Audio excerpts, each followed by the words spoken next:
Desperate plea from the family of a fallen Marine this morning after someone stole his sentimental flag. That flag was draped over Lance Corporal Joe Jackson's bed before he went out on his last patrol in Afghanistan and was killed in action in 2011. The flag also signed by every single member of his platoon, and 2 of them have died. 3 are amputees, and several others were hurt and are dealing now with PTSD. Jackson's father and Marine Corps veteran Sean Marceau joins us now. Sean, thank you so much for being with us. Thank you. Good morning. You're welcome. I know that every family that loses a loved one fighting for our country pays such a dear price. Tell us about your son, Joe. Just followed in the line of myself. I served in the Marine Corps. His grandpa served in '68 with the 9th, and his great-grandpa jumped into Normandy. And so it's in his bloodline, and he's a very strong-willed young man, or he was a very strong-willed young man. He was only 22 when he lost his life fighting for our freedoms, and we thank you for that ultimate sacrifice. You posted a story on Facebook, and it got our attention. You posted it on Friday, and on Monday, it was shared 40,000 times.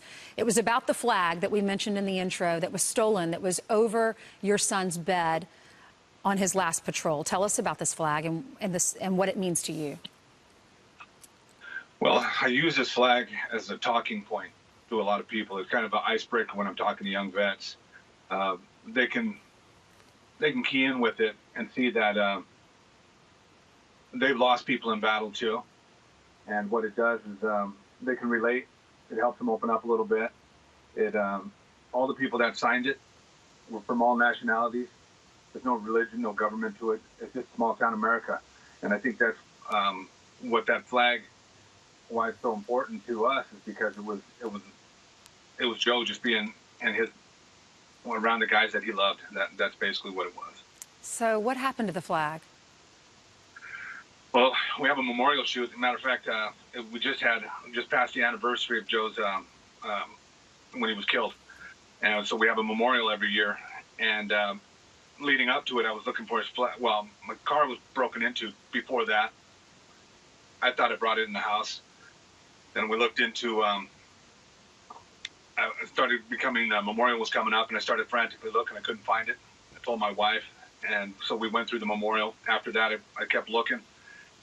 And I said, oh, no, it was in the truck, because that day we were going to, I actually was going to take it out to get framed. I was showing another vet, and I believe it got stolen. It must have used it to bag their stuff up. So that's how we lost it. Sean, when you realized that, I'm sure your heart sank. What were your emotions? Well, first off, I was very upset. I'm in a rage. And then disappointment because I lost it. And then just a last-ditch effort. Friday was a last-ditch effort. It was just, please. Tell us the area where you live, how we can help as viewers. Well, I live in White Swan, Washington. That's central Washington in the Yakima Valley, on the Yakima Indian Reservation. And anybody, that's why I just said, just share it.